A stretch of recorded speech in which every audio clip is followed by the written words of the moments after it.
MP అభ్యర్థిని ఎవరినైతే ప్రకటించినారో వాళ్ళ దగ్గరికి పోయినాం, ప్రతి ఎమ్మెల్యే దగ్గరికి ఎంపీ దగ్గరికి పోయినాం. ఇలా మీరు సూపర్ 6 హామీలతో ముందుకు వస్తున్నారు.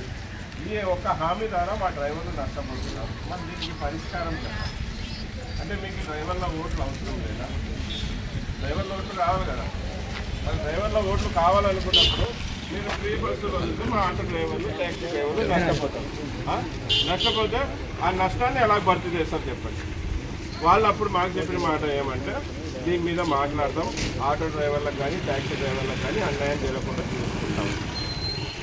మళ్ళీ చెప్పిన వాళ్ళు ఇప్పుడు మొన్న ఒక వేదిక ద్వారా మన ఆంధ్రప్రదేశ్ చంద్రబాబు నాయుడు గారు ఆగస్టు 15 నుంచి ఫ్రీ బస్సులు వదులుతాం ఆడవాళ్ళకి, అలాగే ఆటో డ్రైవర్లకి న్యాయం చేస్తామని. ఏ విధంగా న్యాయం చేస్తారనేది తెలీదు, ఏ విధంగా న్యాయం చేస్తారనేది తెలీదు.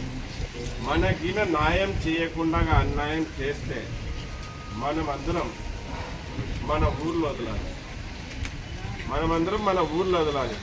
మన రాజధానికి చలో రాజధాని అని పోవాలి, ప్రతి డ్రైవర్ పోవాలి. పోయి మనం న్యాయ పోరాటం చేయాలి. మనం ఇప్పుడు చెప్పాం కదా, వాళ్ళ ఆస్తులు అడగడంలే, వాళ్ళ బంగారు అడగడంలే. ఏమన్నారు, ఎలక్షన్కి ముందు బాబు రావాలి, జాబు రావాలన్నారు. మళ్ళీ మా జాబులన్నీ లాక్కుంటున్నారు కదా. వాళ్ళ జాబులు ఇవ్వకుండా మా జాబులే లాక్కుంటున్నారు. ఇప్పుడు సూపర్ 6 హామీలోనే ఆల్ డ్రైవర్స్కి బ్యాడ్జ్ కలిగిన డ్రైవర్లకు 15,000 అన్నారు. ఇచ్చారా మీకు ఎవరికైనా? 15,000 ఇస్తే సారా? 15,000కి ఏం వస్తుంది? ఏం సరిపోదు. ఇటువంటివి చాలా సమస్యలు ఉన్నాయి. దీంట్లో 18 డిమాండ్స్ పెట్టినాము. ఇప్పుడు మనకి ఇవన్నీ కావాలంటే మనము ఒక్కటిగా ఉండాలి. మనమందరం కూడా ఈ భారత మాత ముద్దు డ్రైవర్ బిడ్డలం. మనమంతా ఒక్కటి ఉంటేనే, ఒక మాట మీద ఉంటేనే ఏదైనా సాధించుకోగలుగుతాం. ఇప్పుడు మిమ్మల్ని ఇక్కడికి రావడానికి కారణం మిమ్మల్ని ఒకటి చేయాలని. మీరు యూనియన్ వేరే ఉండొచ్చు, మీరు వేరే వేరే బండ్లు తోలుతూ ఉండొచ్చు, కానీ మనమందరం డ్రైవర్. మనమంతా డ్రైవర్లు ఒక్కటి ఉంటేనే ఏదైనా సాధించుకోగలుగుతాం. ఇప్పుడు చూడండి, కర్నూలు నుంచి, కడప నుంచి, గుత్తి నుంచి, తెలంగాణ నుంచి, అనంతపూర్ నుంచి, తాడిపత్రి నుంచి, ఇన్ని ఊర్ల నుంచి మీ ఊరికి ఎందుకు వచ్చారు? వాళ్ళలో కూడా కొద్దిగా స్వార్థం ఉంది. ఏమని?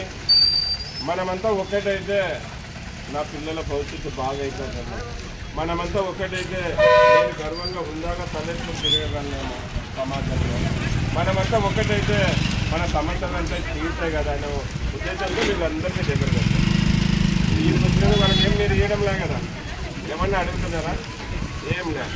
మళ్ళీ చెప్పేది ఒకటే, డ్రైవర్ జోడో యాత్ర ఉద్దేశం మనమంతా ఒక్కటిగా ఉంటాం. ఒకటి ఉంటేనే మనం ఇక ఇప్పుడు ఆగస్టు 15 దూరం లేదు. ఆగస్టు 15 తర్వాత మనకు అన్యాయం చేస్తే మనమందరం కూడా చలో రాజధాని పోయి తాడో పేడో తెలుసు. అలాగే మీరు ఎవరైనా పెద్ద వాహనాలు తోలే వాళ్ళు ఉంటే కదా, ట్యాక్సీలు తర్వాత బస్సులు తోలే వాళ్ళు ఉంటే కూడా ఇంకో మెసేజ్. ఒరిస్సా రాష్ట్రంలో 8వ తారీఖు నుంచి డ్రైవర్లు బంద్ పాటిస్తున్నారు.